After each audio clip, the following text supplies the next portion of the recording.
to 2031, Volume 1, Main Report of the 16th Finance Commission. 2. Report for 2026-2031, Volume 2, Annexures of the 16th Finance Commission. Number 3. Explanatory memorandum as to the action taken on the recommendations contained in the above report. Item number 2, माननीय वित्त मंत्री Nirmala Sitharaman ji.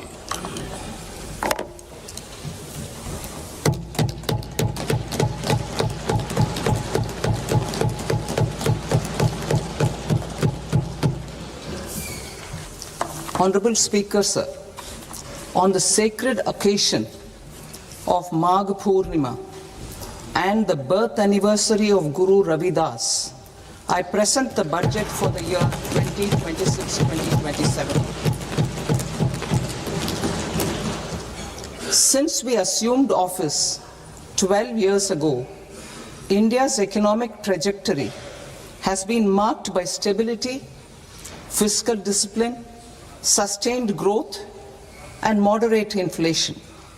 This is the result of conscious choices we have made, even in times heightened uncertainty and disruption.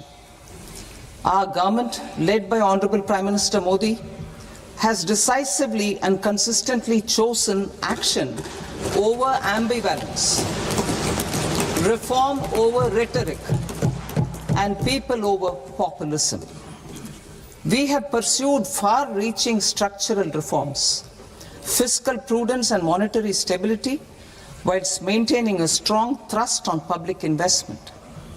Keeping Atmanirbharta as a lodestar, we have built domestic manufacturing capacity, energy security, and reduced critical import dependencies. Simultaneously, we have ensured that citizens benefit from every action of the government, undertaking reforms to support employment generation, agricultural productivity, household purchasing power, and universal services to people. These measures have delivered a high growth rate of around 7% and helped us make substantial strides in poverty reduction and improvement in the lives of our people. Today, we face an external environment in which trade and multilateralism are imperiled and access to resources and supply chains are disrupted. New technologies are transforming production systems while sharply increasing demands on water, energy, and critical minerals. India will continue to take confident steps towards Vikasit Bharat, balancing ambition with inclusion. As a growing economy with expanding trade and capital needs, India must also remain deeply integrated with global markets, exporting more and attracting stable long-term investment. As I begin Part A, I want to express my gratitude to the people for standing firmly with us as we forge our way together towards becoming one of the largest economies of the world.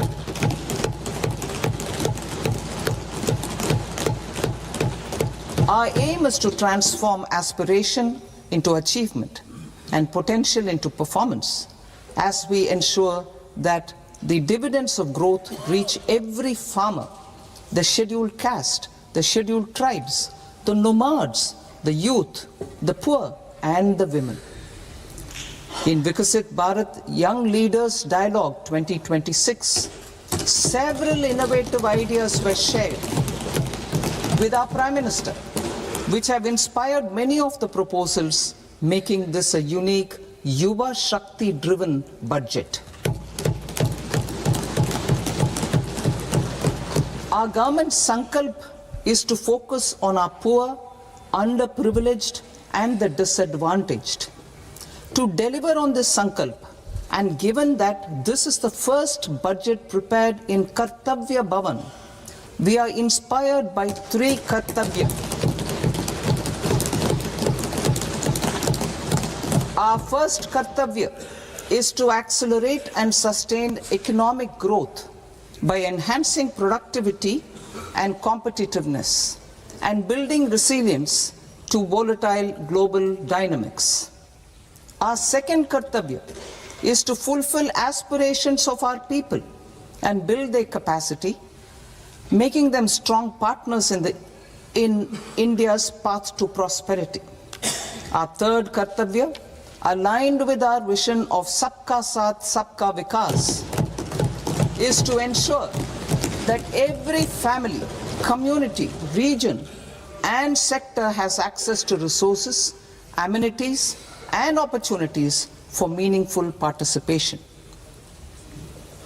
This threefold approach requires a supportive ecosystem.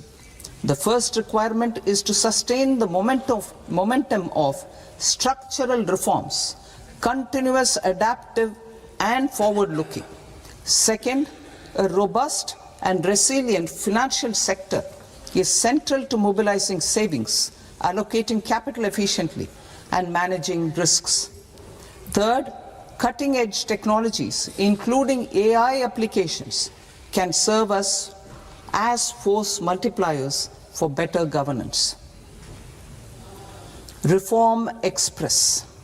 Our government has undertaken comprehensive reforms towards creating employment, boosting productivity, and accelerating growth. After the Prime Minister's announcement on Independence Day in 2025, over 350 reforms have been rolled out.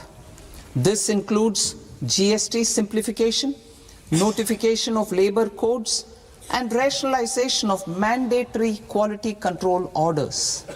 High-level committees have been formed, and in parallel, the central government is working with the state governments on deregulation and reducing compliance requirements. The Reform Express is well on its way and will maintain its momentum to help us fulfill our kartavya. I now move to specific proposals. Under our first kartavya, to accelerate and sustain economic growth, I propose interventions in 6 areas. 1. Scaling up manufacturing in 7 strategic and frontier sectors. 2. Rejuvenating legacy industrial sectors. 3. Creating champion MSMEs. 4. Delivering a powerful push for infrastructure. 5. Ensuring long-term security and stability. And 6. Developing city economic regions. Scaling up of manufacturing in 7 strategic and frontier sectors. Biopharma Shakti, meaning biopharma strategy for health advancement through knowledge, technology, and innovation. India's disease burden is observed to be shifting towards non-communicable diseases like diabetes, cancer, and autoimmune disorders. Biologic medicines are key to longevity and quality of life at affordable costs. To develop India as a global biopharma manufacturing hub,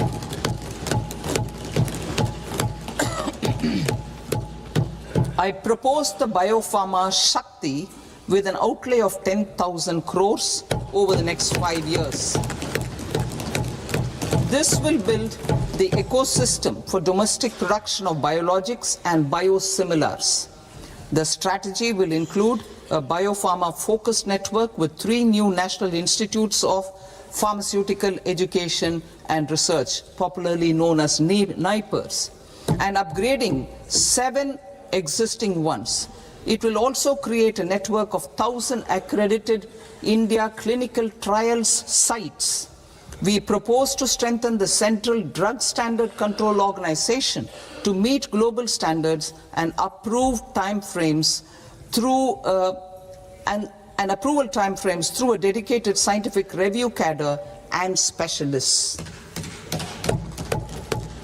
India's semiconductor mission 1.0 expanded India's semiconductor sector capabilities. Building on this, we will launch ISM 2.0 to produce equipment and materials, design full-stack Indian IP, and fortify supply chains. We will also focus on industry-led research and training centers to develop technology and skilled workforce. The Electronics Components Manufacturing Scheme, launched in April 2025 with an outlay of 22,919 crores, already has investment commitments at double the targets. We propose to increase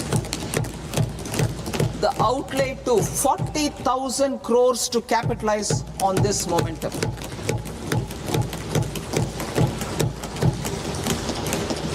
A scheme for rare earth permanent magnets was launched in 2025 November. We now propose to support the mineral-rich states of Odisha, Kerala, Andhra Pradesh and Tamil Nadu to establish dedicated rare earth corridors to promote mining, processing, research and manufacturing. To enhance domestic chemical production and reduce import dependency, we will launch a scheme to support states in establishing 3 dedicated chemical parks through challenge route on a cluster-based plug-and-play model. Strong capital goods.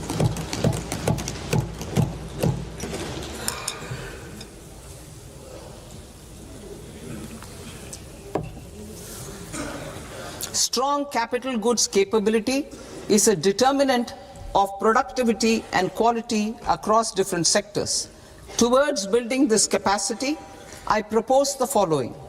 High-tech tool rooms will be established by central public sector enterprises at 2 locations as digitally enabled automated service bureaus that locally design, test and manufacture high-precision components at scale and at lower cost. 2. A scheme for enhancement of construction and infrastructure equipments will be introduced to strengthen domestic manufacturing of high value and technologically advanced CIE. This can range from lifts in a multi-storied apartment or firefighting equipment in multiplexes, large or small, and to tunnel boring equipments for building metros and high-altitude roads. I also propose a scheme for container manufacturing to create a globally competitive container manufacturing ecosystem with a budgetary allocation of 10,000 crores over a 5-year period. For the labor-intensive textile sector, I propose an integrated program with 5 subparts. 1. The National Fiber Scheme for self-reliance in natural fibers, such as silk, wool and jute, man-made fibers, and new-age fibers. Textile expansion and employment scheme to modernize traditional clusters with capital support for machinery, technology upgradation, and common testing and certification centers. 3. The National Handloom and Handicraft Program to integrate and strengthen existing schemes and ensure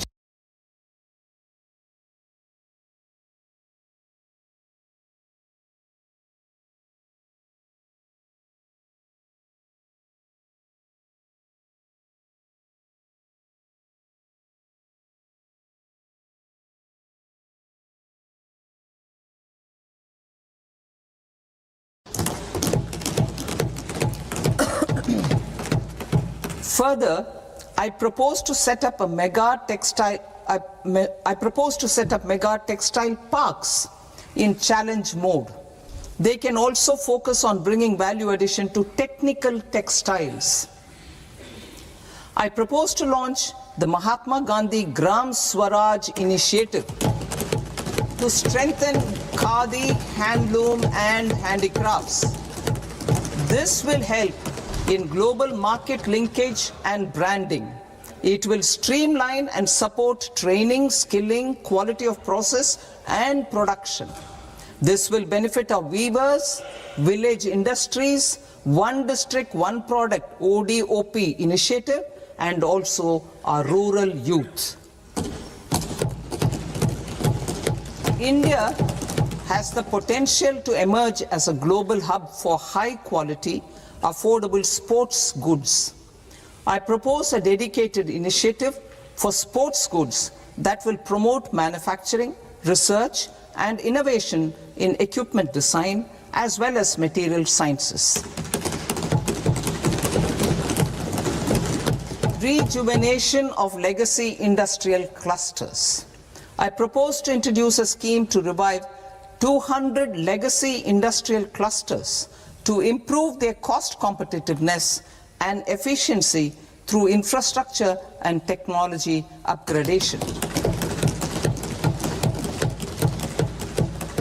Creating champion SMEs and supporting micro enterprises. Recognizing MSMEs as a vital engine of growth, I propose a three-pronged approach to help them grow as champions. Equity support. I propose to introduce a dedicated 10,000 crores SME growth fund to create future champions, incentivizing enterprises based on select criteria. I also propose to top up the Self-Reliant India Fund set up in 2021 with 2,000 crores to continue support to micro enterprises and maintain their access to risk capital. Liquidity support. With TREDS, more than 7 lakh crore has been made available to MSMEs. To leverage its full potential, I propose 4 measures. 1. Mandate TREDS as the transaction settlement platform for all purchases from MSMEs by CPSEs, serving as a benchmark for other corporates. 2. Introduce a credit guarantee support mechanism through CGTMSE for invoice discounting on TREDS platform. 3. Link GEM with TREDS for sharing information with financiers about government purchases from MSMEs, encouraging cheaper and quicker financing. 4. Introduce TREDS receivables as asset-backed securities, helping develop a secondary market, enhancing liquidity and settlement of transactions. Professional support. Government will facilitate professional institutions such as the ICAI, ICSI, ICMAI to design short-term modular courses and practical tools to develop a cadre of corporate mitras, especially in Tier 2 and Tier 3 towns. These accredited para-professionals will help MSMEs meet compliance requirements at affordable costs. Infrastructure. During this past decade, our government has undertaken several initiatives for large-scale enhancement of public infrastructure, including through new financing instruments such as Infrastructure Investment Trust (InvITs) and Real Estate Investment Trust (REITs), and institutions like NIIF and NABFID. We shall continue to focus on developing infrastructure in cities with over 5 lakh population, that is Tier 2, Tier 3 cities, which have expanded to become growth centers.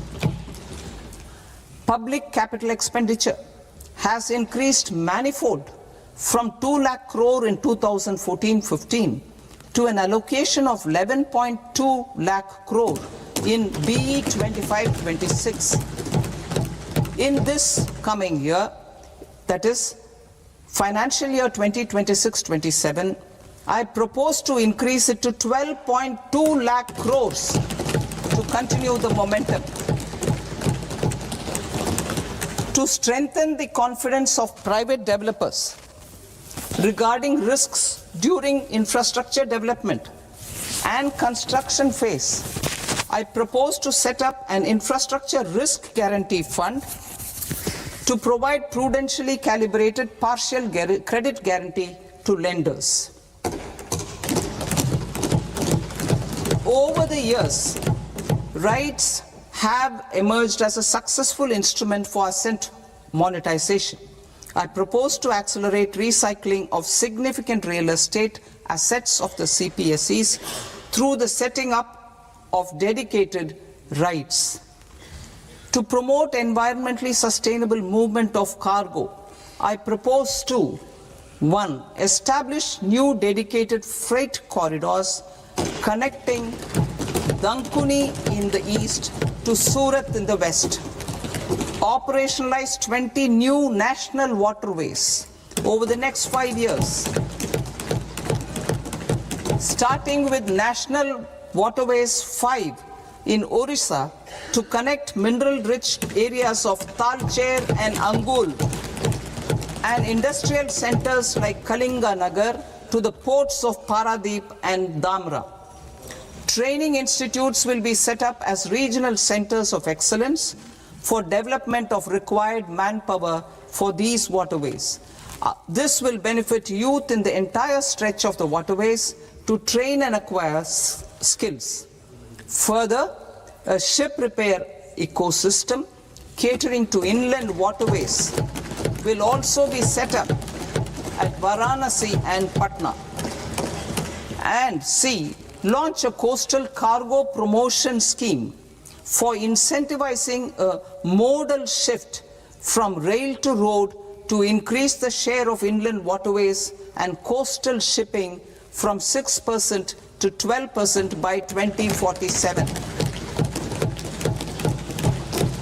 To enhance last mile and remote connectivity and promote tourism, I propose to give incentives to indigenize manufacturing of seaplanes. A seaplane VGF scheme will be also introduced to provide support for operations. Carbon capture, utilization and storage. Aligning with the roadmap launched in December 2025, the carbon capture, utilization and storage technologies at scale will achieve higher readiness and in end-use application across 5 industrial sectors, including power, steel, cement, refineries, and chemicals. An outlay of 20,000 crore is proposed over the next 5 years for this purpose. City economic regions. Cities are India's engines of growth, innovation, and opportunities. We shall now focus on Tier 2, Tier 3 cities and even temple towns, which need modern infrastructure and basic amenities. This budget aims to further amplify the potential of cities to deliver the economic power of agglomerations by mapping city economic regions based on their specific growth drivers. An allocation of 5,000 crore per CER over 5 years is proposed for implementing their plans through a challenge mode with a reform-cum-result-based financing mechanism. In order to promote environmentally sustainable passenger systems, we will develop 7 high-speed rail corridors between cities as growth connectors, namely Mumbai to Pune, Pune to Hyderabad, Hyderabad to Bengaluru, Hyderabad to Chennai, Chennai to Bengaluru, Delhi to Varanasi, Varanasi to Siliguri.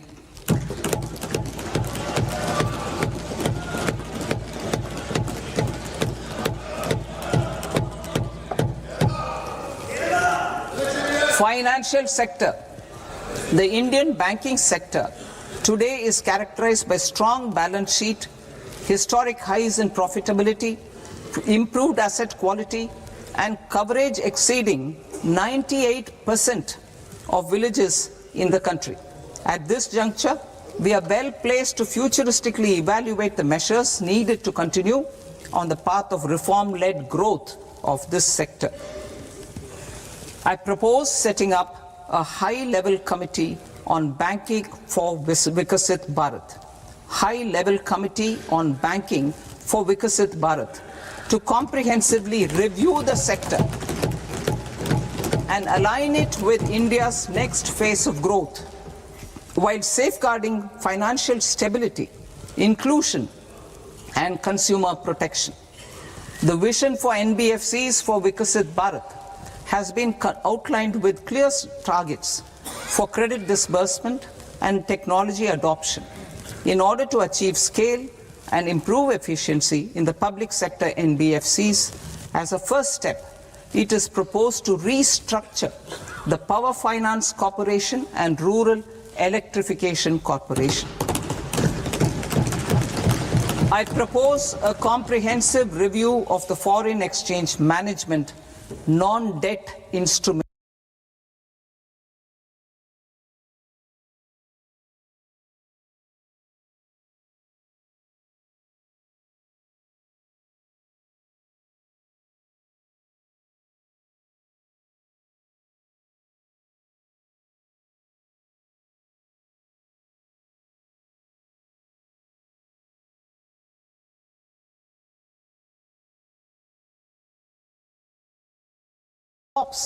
on corporate bonds.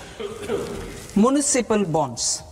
To encourage the issuance of municipal bonds of higher value by larger cities, I propose an incentive of 100 crore rupees for a single bond issuance. 100 crore rupees for a single bond issuance of more than 1,000 crore. The current scheme under Amrit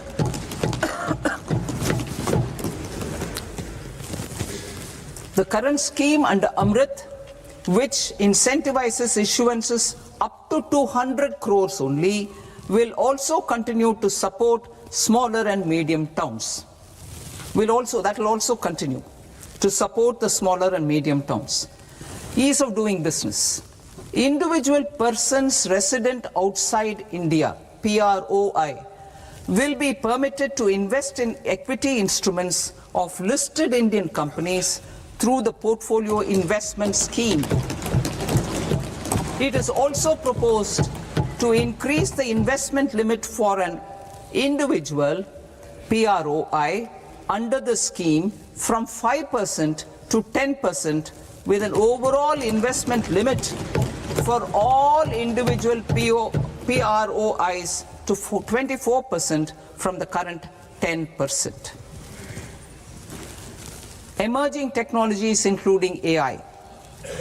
21st century is technology driven.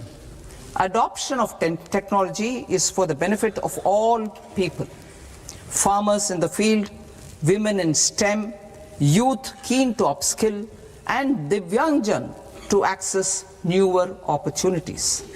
The government has taken several steps to support new technologies through AI Mission, National Quantum Mission, Anusandhan National Research Fund, and Research and Development and Innovation Fund.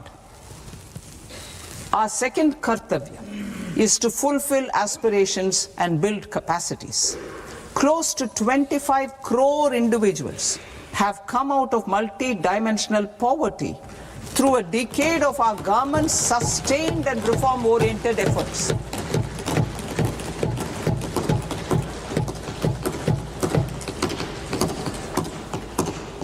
Our government has therefore decided to place a renewed emphasis on the service sector to provide a pathway to fulfilling aspirations of a youthful India with the following measures. I propose to set up a high-powered Education to Employment and Enterprises Standing Committee to recommend measures that focus on services sector as a core driver of Vikasit Bharat. This will make us a global leader in services with a 10% global share by 2047. The committee will prioritize areas to optimize the potential for growth, employment, and exports. They will also assess the impact of emerging technologies, including AI, on jobs and skill requirements and propose measures thereof. To create a range of skilled career pathways, a new range of skilled career pathways for our youth, I propose interventions in the following sectors. Health. Existing institutions for allied health professionals will be upgraded and new AHP institutions established in private and government sectors. This will cover 10 selected disciplines, including optometry, radiology, anesthesia, OT technology, applied psychology and behavioral health, and add 1 lakh AHPs over the next 5 years. A strong care system covering geriatric and allied care services will be built. A variety of NSQF-aligned programs will be developed to train multi-skilled caregivers, combining core care and allied skills such as wellness, yoga, and operation of medical assistive devices. In the coming year, 1.5 lakh caregivers will be trained.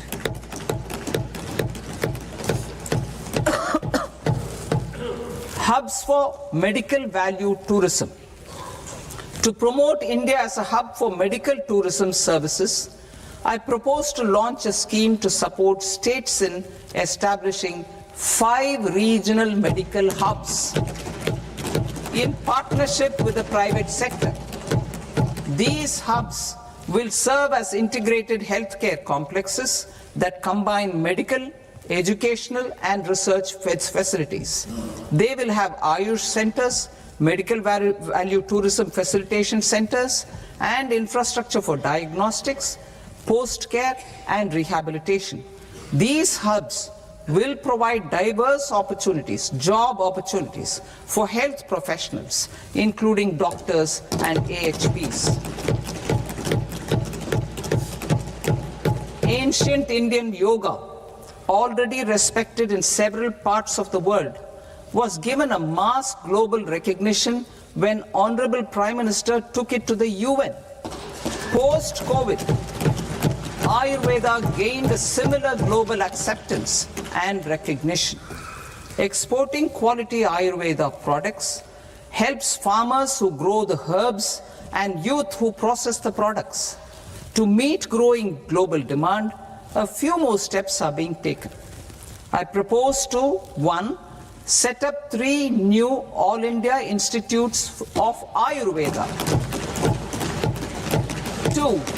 Upgrade Ayush pharmacies and drug testing labs for higher standards of certification ecosystem and make available more skilled personnel. 3. Upgrade the WHO Global Traditional Medicine Center in Jamnagar to bolster evidence-based research, training, and awareness for traditional medicine. Animal husbandry. Livestock contributes to close to 16% of farm income, including of poor and marginal households. To scale up availability of veterinary professionals by more than 20,000, I propose to roll out a loan-linked capital subsidy support scheme for establishment of veterinary and para-veterinary colleges, veterinary hospitals, diagnostic laboratories, and breeding facilities in private sector. Collaboration between Indian and foreign institutions will also be facilitated. Orange economy.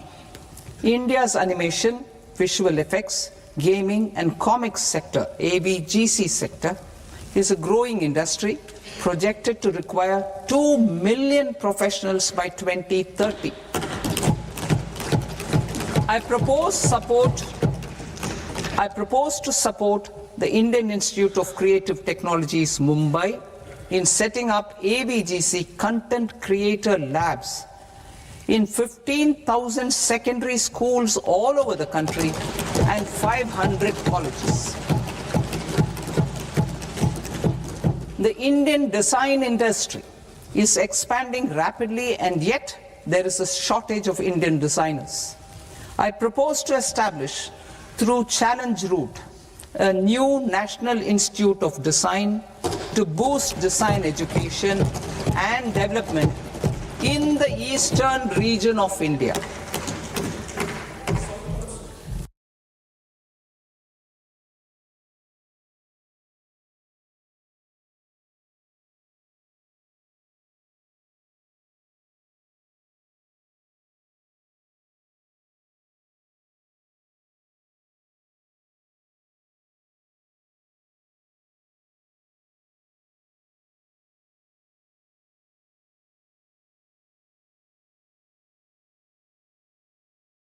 Research institutions, skill centers, and residential complexes.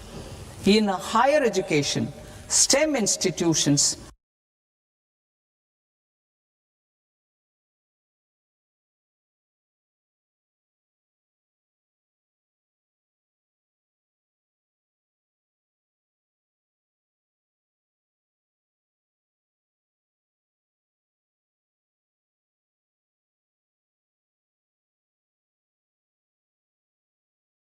prolonged hours of study and laboratory work pose some challenges for girl students.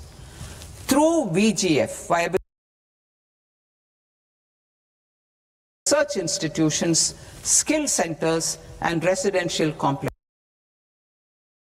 The National Large Solar Telescope, the National Large Optical Infrared Telescope, the Himalayan Chandra Telescope, and the Cosmos 2 Planetarium.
The National Large Solar Telescope, the National Large Optical Infrared Telescope, the Himalayan Chandra Telescope, and the Cosmos 2 Planetarium.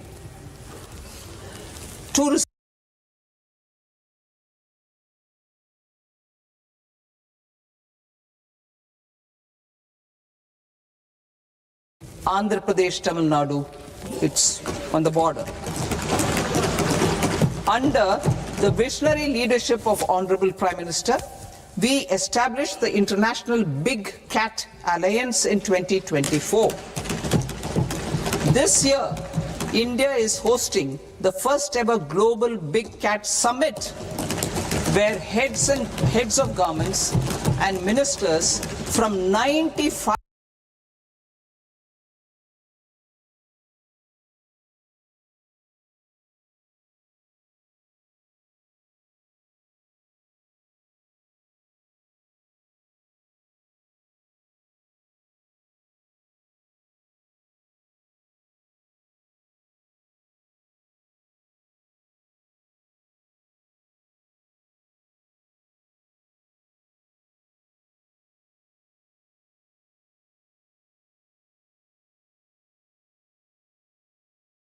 5 range countries will deliberate on collective strategies for conservation. Heritage and culture tourism. I propose to develop 15 archaeological sites, including Lothal, Dolavira, Rakigadi, Adichanallur, Saranath, Hastinapur, and Leh Palace into vibrant experiential cultural destinations. Excavated landscapes will be open to the public through curated walkways. Telling skills and technologies will be introduced to help conservation labs, interpretation centers, and guides. The sports sector provides multiple means of employment, skilling, and job opportunities. Taking forward the systematic nurturing of sports talent which is set in motion through the Khelo India program earlier, I propose to launch a Khelo India mission to transform the sports sector over the next decade. The mission will facilitate an integrated talent development pathway supported by training centers which are foundational, intermediate, and elite levels. B, systematic development of coaches and support staff. C, integration of sports science and technology. D, competitions and leagues to promote sports culture and provide platforms.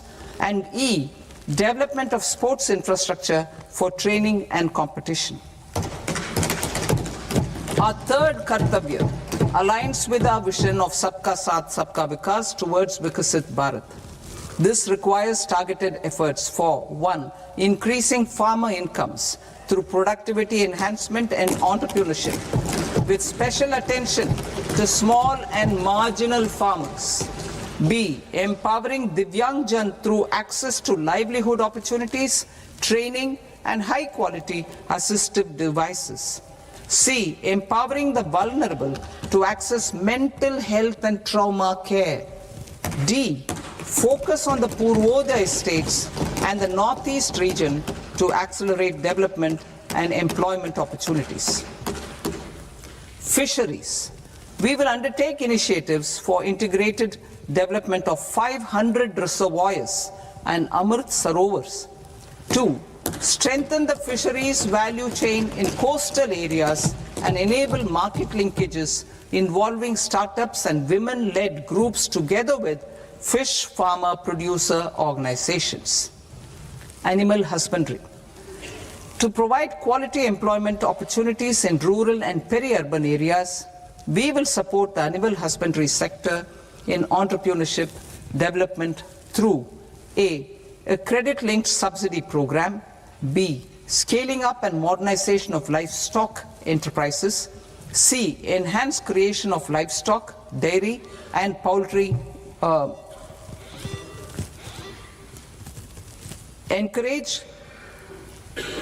read that again. Enhanced creation of livestock, dairy, and poultry-focused integrated value chains. And D. Encourage creation of livestock farmer-producer organizations. High-value agriculture. To diversify farm outputs, increase productivity, enhance farmers' incomes, and create new employment opportunities, we will support high-value crops such as coconut, sandalwood, cocoa, cashew in the coastal areas, agar trees in northeast, and nuts such as almonds, walnuts, and pine nuts in our hilly regions. All of them will be supported. India is the world's largest producer of coconuts. About 30 million people, including nearly 10 million farmers, depend on coconuts for their livelihood. To further enhance competitiveness in coconut production, I propose a coconut promotion scheme to increase production and enhance productivity through various interventions, including replacing and non-productive trees with new saplings or plants or varieties in major coconut growing states.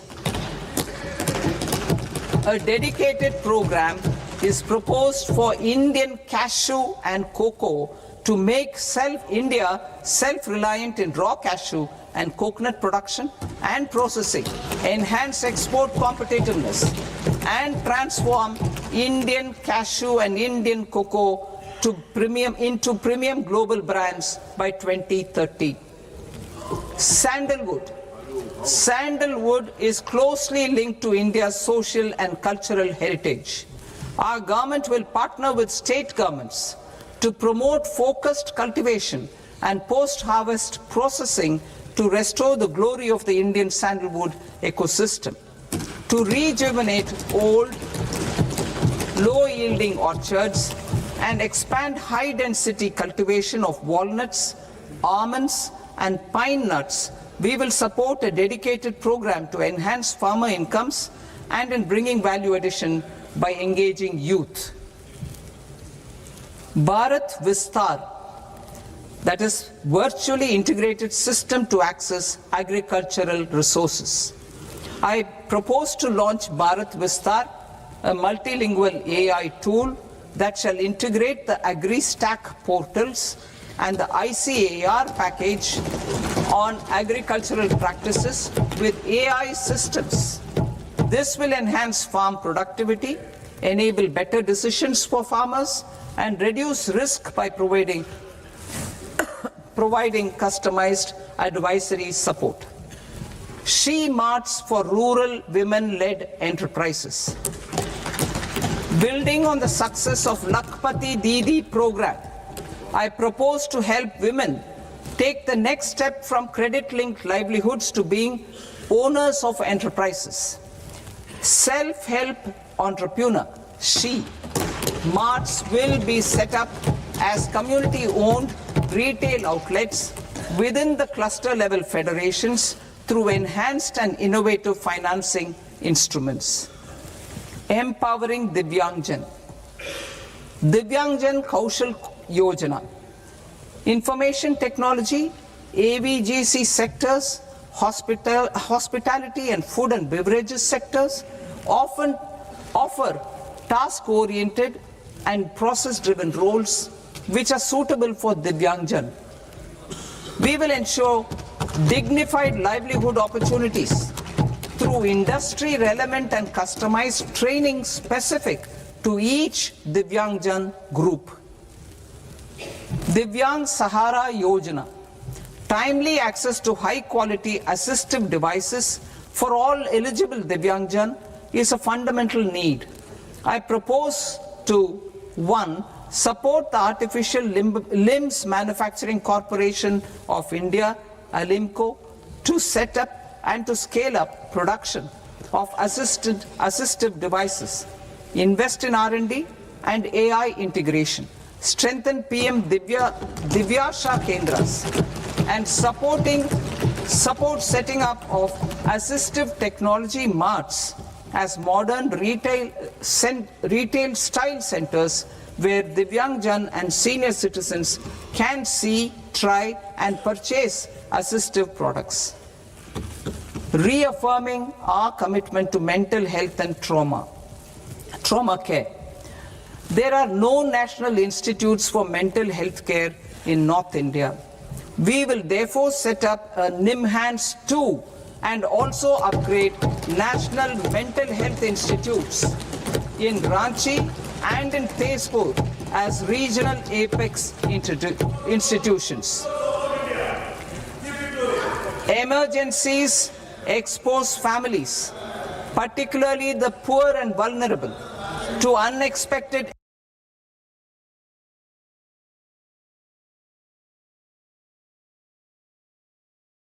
expenditure. We will strengthen and increase these capacities by 50% in district hospitals by establishing emergency and trauma care centers. Focus on Purvodaya states and northeastern regions. Purvodaya. I propose the development of an integrated East Coast industrial corridor with a well-connected node at Durgapur, creation of amenities. 16th Finance Commission. On 17th November 2025, the 16th Finance Commission submitted its report to the President. As mandated under Article 281 of the Constitution, the government is to lay the report along with the explanatory memorandum on the action taken report on the recommendations of the Commission in Parliament, which, Sir, Honourable Speaker, you've allowed me to do at the commencement of this session. The government has accepted the recommendation of the Commission to retain the vertical share of devolution at 41%. As recommended by the Commission, I have provided 1.4 lakh crores of rupees to the states for the year 2026-2027. Finance Commission grants. These include rural and urban local body and disaster management grants. Fiscal consolidation. Government has been delivering on our fiscal commitments consistently without compromising on social needs. To strive towards accepted standards of fiscal management in Budget 25-26, I had indicated that the central government would target reaching a debt to GDP ratio of 50 plus or minus 1% by 2030-31. In line with this, the debt to GDP ratio is estimated to be 55.6% of GDP in BE 26-27, compared to 56.1% of GDP in RE 25-26. A declining debt to GDP ratio will gradually free up resources for priority sector lending and expenditure by reducing the outgo on interest payments. One of the main operational instruments for debt targeting is the fiscal deficit. I am happy to inform this august House that I fulfilled my commitment made in 2021-2022 to reduce fiscal deficit below 4.5% of GDP by 25-26. In RE 25-26, the fiscal deficit has been estimated at par with BE of 2025-26 at 4.4% of GDP. In line with the new fiscal prudence path of debt consolidation, the fiscal deficit in BE 26-27 is estimated to be 4.3% of the GDP.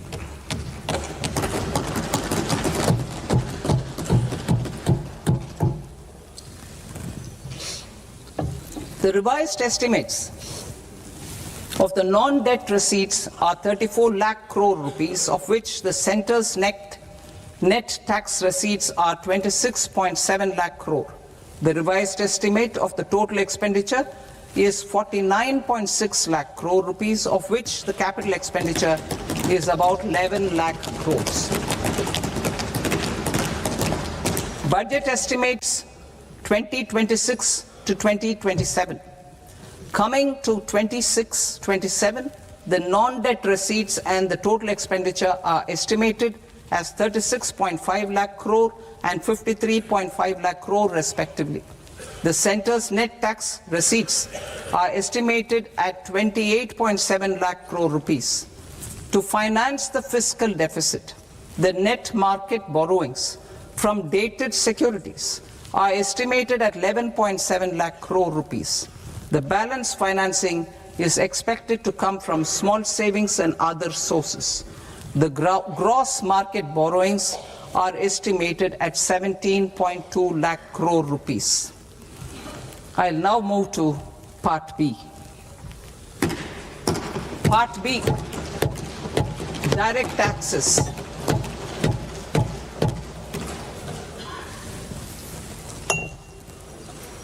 Honorable Speaker, sir, I now present my proposals on direct taxes.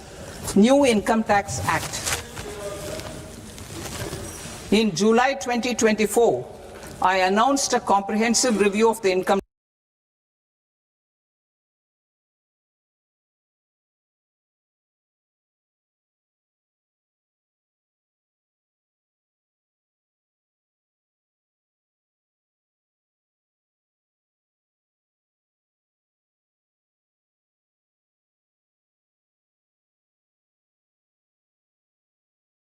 Tax Act 1961. This was completed in a record time, and the Income Tax Act 2025 will come into effect from 1st April 2026. The simplified income tax rules and forms will be notified shortly, giving adequate time to taxpayers to acquaint themselves with its requirements. The forms have been redesigned such that ordinary citizens can comply without difficulty. Ease of living. I propose that any interest awarded by the Motor Accident Claims Tribunal to a natural person will be exempt from income tax, and any TDS on this account will be done away with.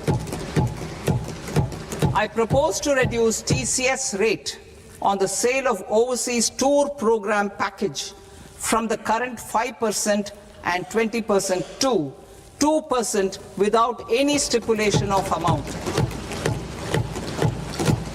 I propose to reduce TCS rate for pursuing education and for medical purposes under the Liberalized Remittance Scheme, popularly known as LRS, from 5% to 2%.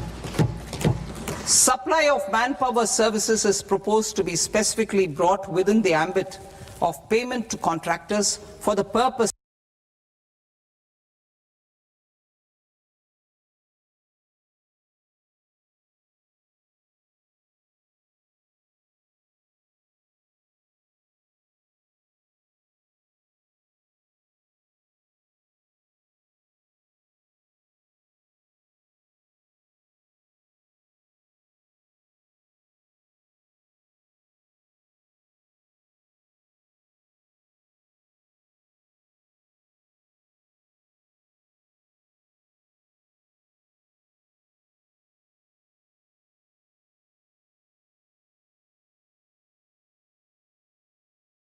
amenities.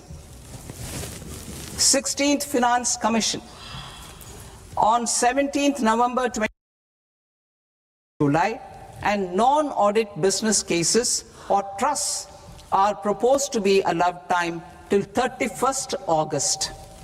TDS on sale of immovable property by a non-resident is proposed to be deducted and deposited through resident buyers and his or her PAN-based challan instead of requiring a TAN, which is a temporary accounting number. To address practical issues of small taxpayers like students, young professionals, tech employees, relocated NRIs, and such others, I propose to introduce a one-time 6-month foreign asset disclosure scheme for these taxpayers to disclose income or assets below a certain size. This scheme would be applicable for two categories of taxpayers, namely A, who did not disclose their overseas income or assets, and B, who disclosed their overseas income and or paid due tax but could not declare the asset acquired. For category A, the limit of undisclosed income or asset is proposed to be up to 1 crore rupees.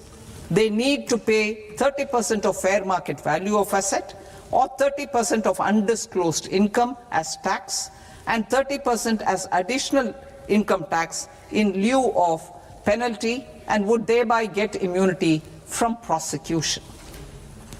For category B, asset value is proposed to be up to 5 crore rupees. Here, immunity from both penalty and prosecution will be available with a payment of fee of 1 lakh rupees. Rationalizing penalty and prosecution. Multiplicity of proceedings are hindrance to the ease of doing business. I propose to integrate assessment and penalty proceedings by way of a common order for both. There will be no interest liability on the taxpayer on the penalty amount for the period of appeal before the first appellate authority, irrespective of the outcome of appeal process. Further, quantum of prepayment is being reduced from 20% to 10% and will continue to be calculated only on core tax demand. As an additional measure for reducing litigation, I propose to allow taxpayers to update their returns even after reassessment proceedings have been initiated, and an additional 10% tax rate over and above the rate applicable for the relevant year. The assessing officer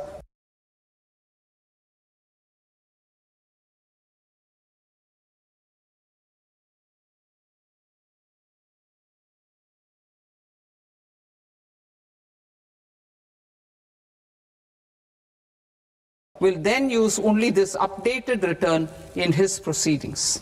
There is already a framework for immunity from penalty and prosecution in the cases of underreporting. I propose to apply this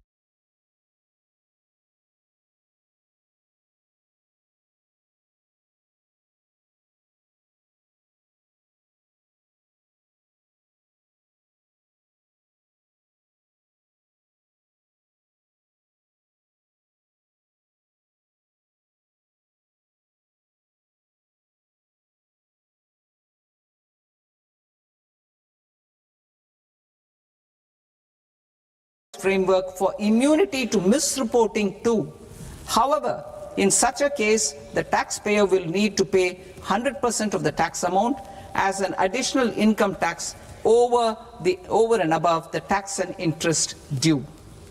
Penalties for certain technical defaults, such as failure to get accounts audited, non-furnishing of transfer pricing audit report, and default in furnishing statement for financial transactions, are proposed to be converted into fee.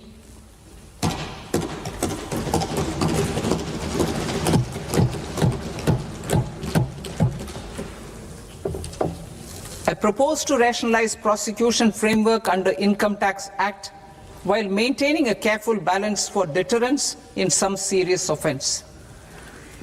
Non-production of books of account and documents and requirement of TDS payment where payment is made in kind are being decriminalized. Further, minor offences will attract fine only. The remaining prosecutions will be graded commensurate with the quantum of offence. They will entail only simple imprisonment with maximum by its members.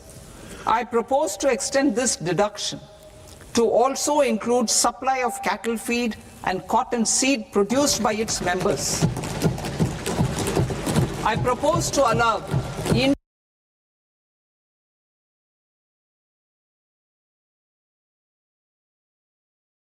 inter-cooperative society dividend income as deduction under the new tax regime to the extent it is further distributed to its members. I further propose to allow exemption for a period of 3 years to dividend income received by a notified national cooperative federation on their investments made in companies up to 31/1/2026. This exemption would be allowed only for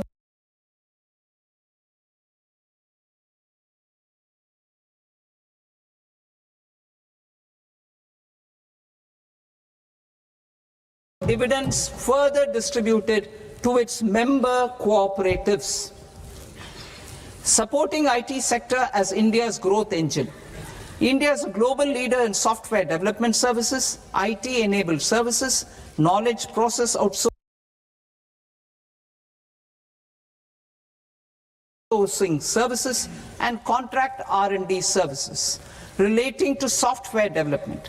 These businesses and their segments are quite interconnected with each other. All these services are proposed to be clubbed under a single category of information technology services with a common safe harbor margin of 15.5% applicable to all. The threshold for availing safe harbor for IT services is being enhanced substantially from 300 crore rupees to 2,000 crore rupees. Safe harbor for IT services shall be approved by an automated rule-driven process without any need for tax officer to examine and accept the application. Once applied by an IT services company, the same safe harbor can be continued for a period of 5 years at a stretch at its choice. For IT services companies who want to conclude advanced pricing agreement, APA, I propose to fast-track unilateral APA process for IT services and endeavor to conclude it within a period of 2 years. The period of 2 years can be extended by a further period of 6 months on taxpayers' request. I propose to extend the facility of modified returns available to the entity entering APA to its associated entities also. Attracting global business and investment. Recognizing the need to enable critical infrastructure and boost investment in data centers, I propose to provide tax holiday till 2047 to any foreign company that provides cloud services to customers globally by using data center services from India. It will, however, need to provide services to Indian customers through an Indian reseller entity. I also propose to provide a safe harbor of 15% on cost in case the company providing data center services from India is a related entity.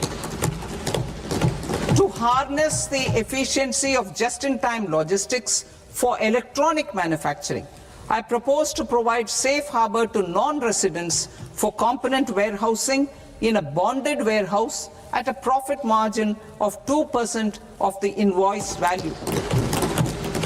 The resultant tax of about 0.7% will be much lower than in competing jurisdictions.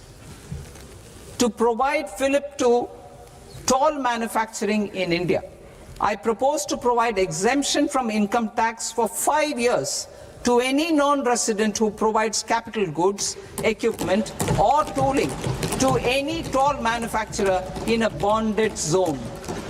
To encourage vast pool of global talent to work in India for a longer period of time, I propose to provide exemption to global, non-India sourced income of a non-resident expert for a stay period of 5 years under notified schemes.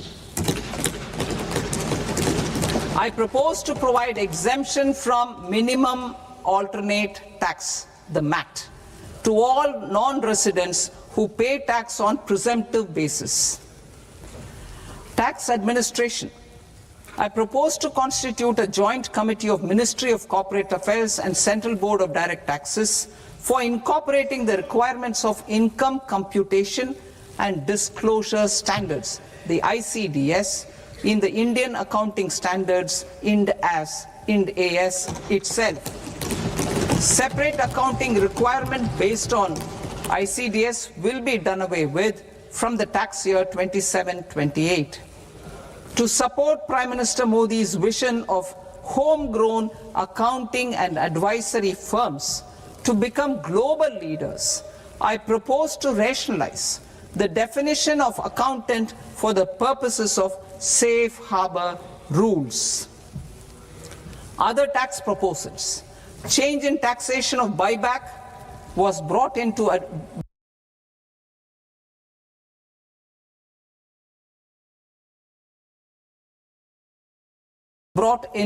address the improper use of buyback route by promoters. In the interest of minority shareholders, I propose to tax buyback for all types of shareholders.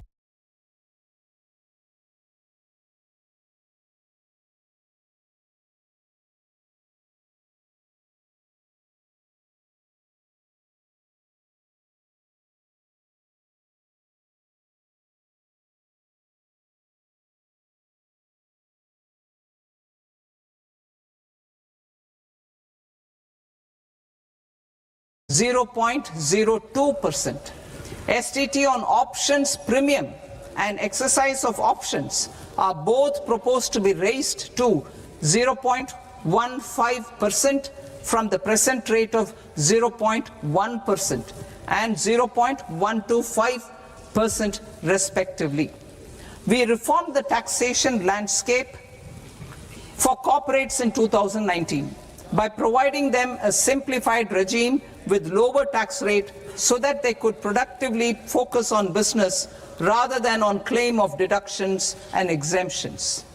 To encourage companies to shift to the new regime, set-off of brought forward MAT credit, minimum alternate tax credit, is proposed to be allowed to companies only in the new regime. Set-off using available MAT credit is proposed to be allowed to an extent of 1/4 of the tax liability in the new regime. MAT is proposed to be made final tax, so there will be no further credit accumulation from 1st April 2026. In line with this change, the rate of final tax is being reduced to 14% from the current MAT rate of 15%. The brought forward MAT credit of taxpayers accumulated till 30th March 2020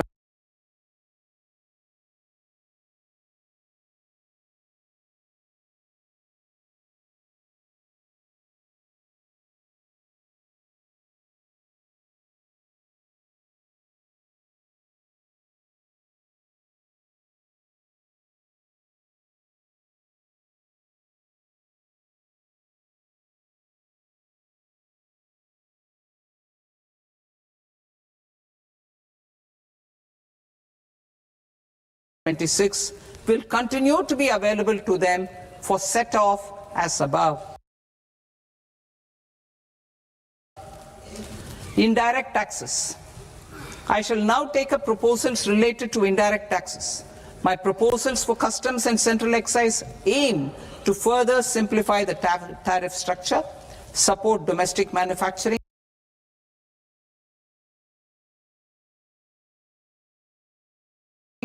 promote export competitiveness, and correct inversion in duty.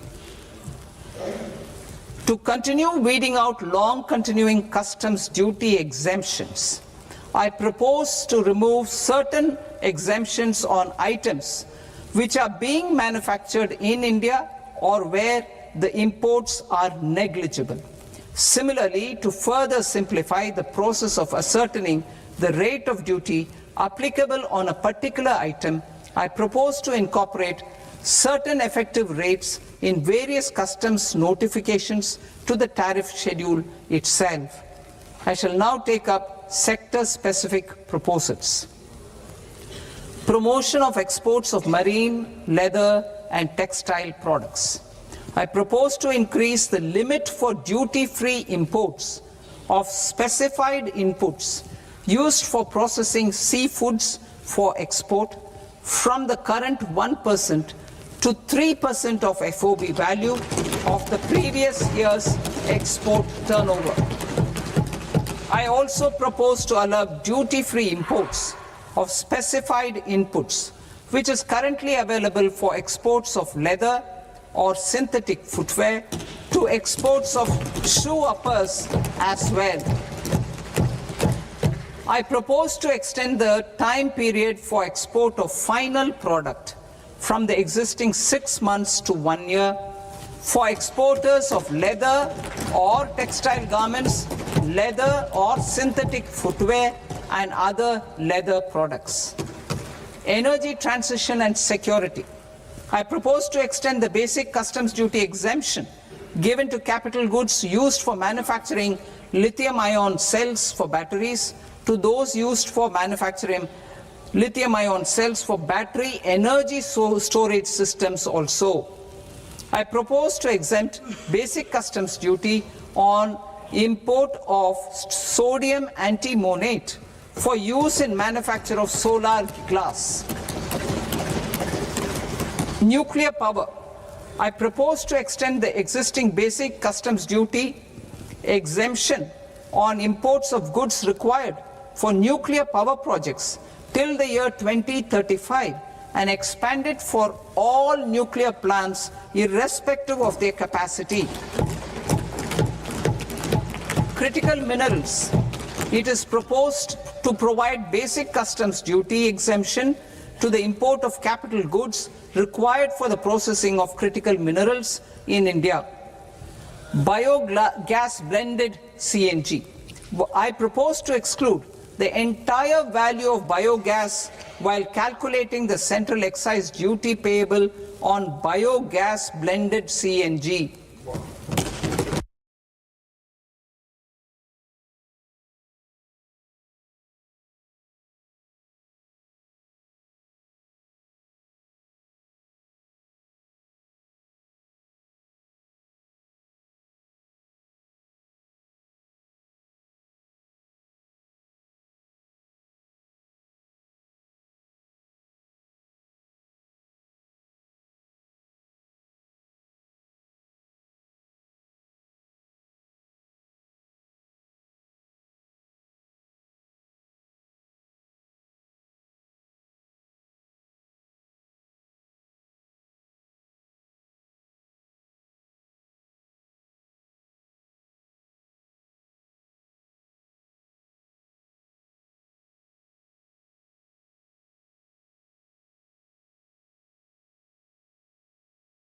It's working in the DTA. Ease of living. To rationalize the customs duty structure for goods imported for personal use, I propose to reduce the tariff rate on all dutiable goods imported for personal use from 20% to 10%. To provide relief to patients, particularly those suffering from cancer, I propose to exempt basic customs duty on 17 drugs or medicines. I propose also to add 7 more rare diseases for the purposes of exempting import duties on personal imports of drugs, medicines, and food for special medical purposes used in their treatment. Customs process. India's role and share in the global trade is poised for a major leap in line with our ambition and journey towards Vikasit Bharat. In this regard, I propose many measures for custom processes to have minimal intervention for smoother and faster movement of goods and greater certainty to the trade. Trust-based systems. I propose to enhance duty deferral period for Tier 2 and Tier 3 authorized economic operators, known as AEOs, from 15 days to 30 days. I propose to provide eligible manufacturer importers the same duty deferral facility. This should encourage them to get themselves accredited as a full-fledged Tier 3 AEO in due course. To provide greater certainty and for better business planning, I propose to extend validity period of advance ruling binding on customs from the present 3 years to 5 years. In the spirit of the whole of government approach,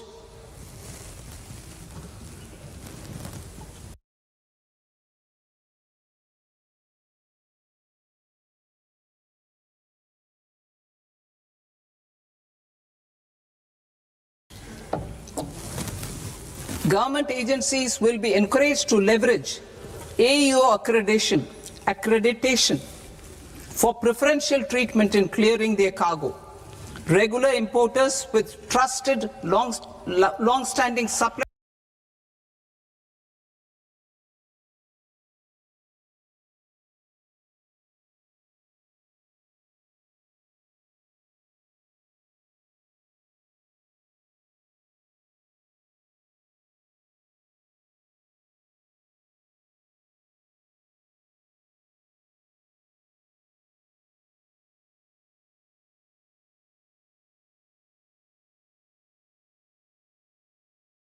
chains will be recognized in the risk system so that the need for verification of their cargo every time can be minimized. Export cargo using electronic sealing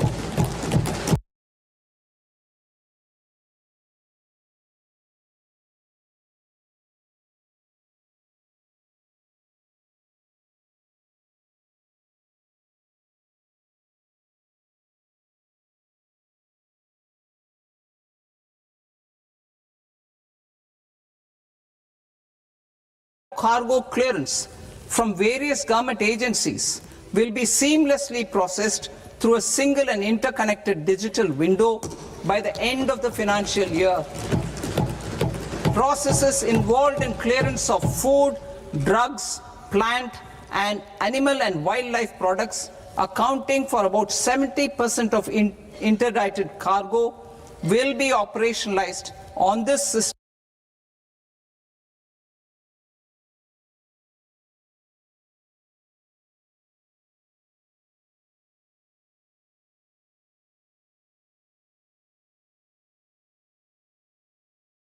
by April 2026 itself. For goods not having any compliance requirement, clearance will be done by customs immediately after online registration is completed by the importer, subject to the payment of duty. Customs integrated system will be rolled out in 2 years as a single integrated and scalable platform for all customs processes.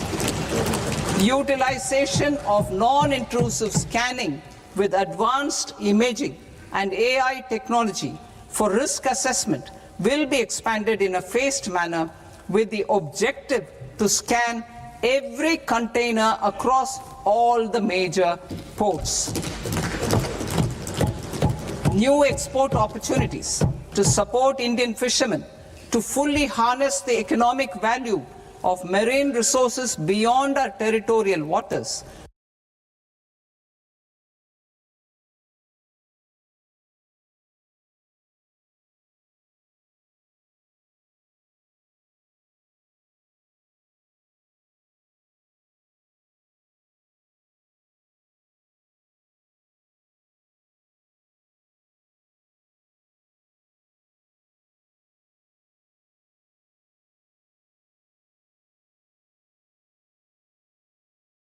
the following measures will be taken. A. Fish catch by an Indian fishing vessel in exclusive economic zone or on the high seas will be made free of duty. Landing of such fish on foreign port will be treated as export of goods. Safeguards will be put in place to prevent misuse during fish catch, transit, or transshipment. To support aspirations of India's small businesses, artisans, and startups to access global markets through e-commerce,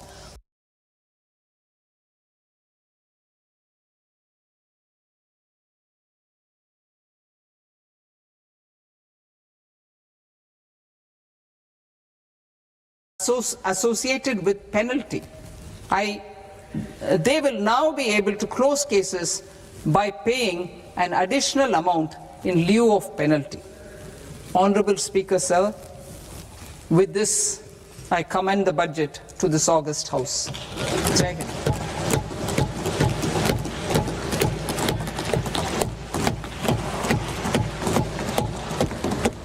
One and a half hours.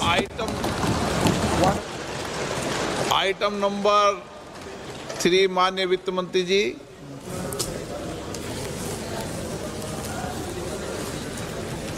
Item number 2, sir. 3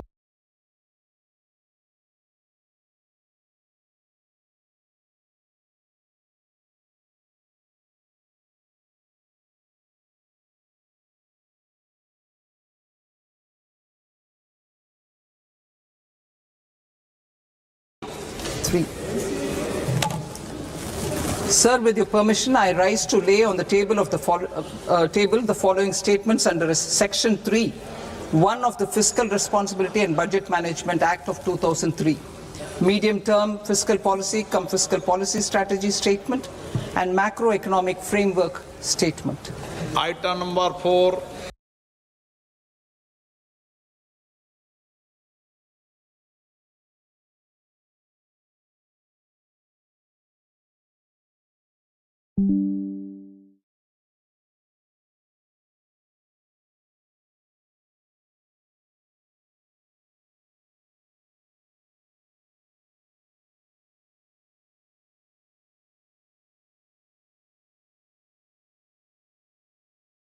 Sir, माननीय वित्त मंत्री जी। Sir, with your permission, I move for leave.